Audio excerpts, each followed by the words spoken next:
मित्रों, जय सिया राम, जय राधा कृष्ण। गर्ग संहिता वृंदावन खंड 9वां अध्याय ब्रह्मा जी के द्वारा श्री कृष्ण की स्तुति। नारद जी कहते हैं, राजन तन्नांतर ब्रह्मा जी ने कृष्ण की स्तुति की।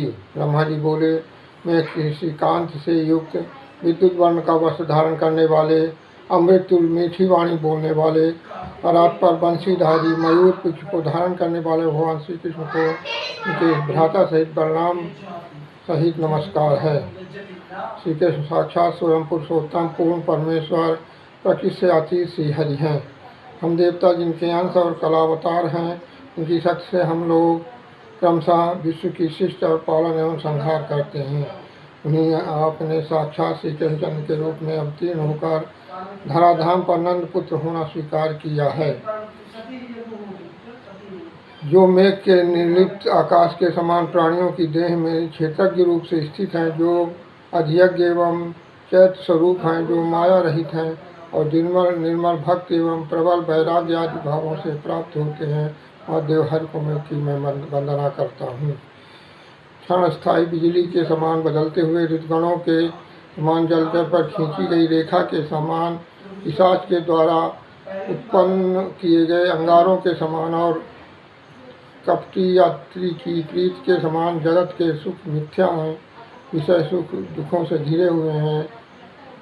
जैसे वृक्ष न चलते हुए भी जल के चलने के कारण चलते हुए दिखाई देते हैं, नेत्रों को वेग से घुमाने का अचल पृथ्वी भी चलती हुई दिखाई देती है। हे कृष्ण, उसी प्रकार प्रकृति के उत्पन्न गुणों के वश में होकर भ्रांत जीव उस प्रकृति जन्य सुख को सत्य मान लेता है।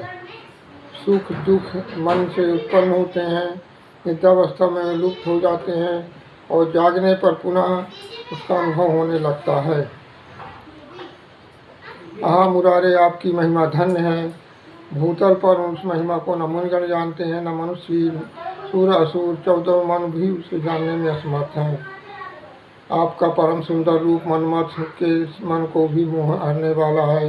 मेरे नेत्रों में सदा मकर कुंडलधारी श्याम कलेवर श्री कृष्ण उस रूप का प्रकाश होता रहे, जिसकी लीला वैकुंठ लीला की अपेक्षा भी श्रेष्ठ है और जिनके परम श्रेष्ठ मनोहर रूप को देवगण भी नमस्कार करते हैं।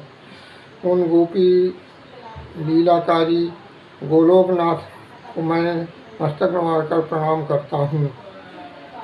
आपके कान तक फैले हुए विशाल नेत्रद्वय तथा तिरछी चितवन कमल पुष्पों का मान और झूलते हुए मोतियों का अभिमान दूर करने वाली हैं।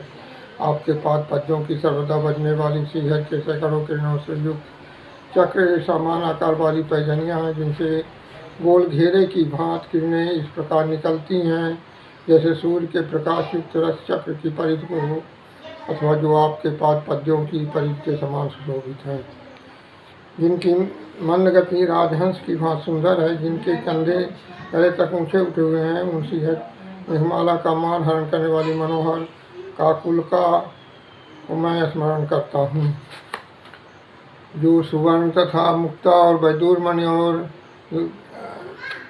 वैदूर्यमणि जटित लाल वस्त्र बना हुआ है, जो कामदेव के मुख पर क्रीड़ा करने वाले संपूर्ण सौंदर्य से विलासित है, उनको मैं नमस्कार करता हूँ। ब्रह्मा जी इस प्रकार भगवान श्री कृष्ण का स्तवन करके पुनः हाथ जोड़कर कहने लगे,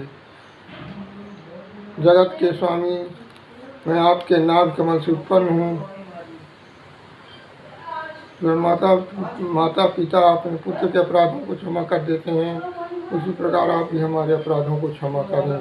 कि माया से देवता दैत्य मनुष्य सभी मोहित हैं। मैं मूर्ख अपनी माया में मोहित करने चला था। गोविंद, आप नारायण हैं। अब मैं नारायण नहीं हूँ। हरि, आप कल्प के आदि की ब्रह्मांड की रचना करने के नारायण रूप से साई हो गए हैं।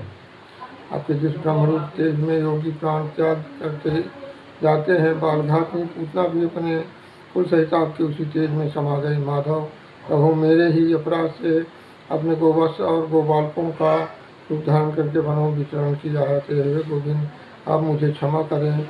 पिता जैसे पुत्र का अपराध नहीं देखता, वैसे ही आप भी मेरे अपराध की उपेक्षा करके मेरे ऊपर प्रसन्न हो। ब्रह्मा जी ने कहकर नेत्रों से आंसू बहाते हुए उनके पाद पद्यों में प्रणाम किया और सारे अपराधों को क्षमा करने के लिए भक्तिभाव से श्री कृष्ण से फिर निवेदन करने लगे। मैं गोकुल में जन्म लेकर आपके पाद पद्यों की आराधना करता हुआ सुगत प्राप्त कर सकूं, इसका अतिरेक न हो। भगवान शंकर आदि हम देवतागण भारतवासी इन रूपों की देह में इस प्रकार एक बार भी श्री कृष्ण का दर्शन कर लिया था, हम धन्य हो गए। नारद जी कहने लगे, लोक पितामह ब्रह्मा ने इस प्रकार सुंदर वृंदावन के अधिपति गोविंद का स्तवन करके प्रणाम करके उनके 3 बार प्रदक्षिणा करके कुछ देर अदृश्य हो गए। फिर गोवत्स एवं बालकों को सहित लौट आए। तदनंतर श्रीहरि ने नेत्रों के संकेत से उनको जाने का आदेश दिया। लोक पितामह ब्रह्मा पुनः प्रणाम करके अपने लोक को चले गए। राजा ने इसके उपरांत भगवान श्री कृष्ण वन से शीघ्रतापूर्वक वह सब गोपालकों को ले आए। यमुना तट पर जिस स्थान पर गोप मंडली विराजित थी, उन लोगों को लेकर उसी स्थान पर पहुँचे। राजा श्री कृष्ण के विरह में जिन क्षण भर समय के समान लगता था, उसी के दर्शन से गोपियों को आनंद प्राप्त हुआ। बालकों ने अपने अपने घर जाकर गोपियों में अलग अलग बच्चों को बांध कर अघासुर का वध श्रीहरि द्वारा देवी अपनी रक्षा के वृत्तांत का वर्णन किया। श्री शिव शरणम श्री हरि शरणम शेष अगले भाग में। धन्यवाद।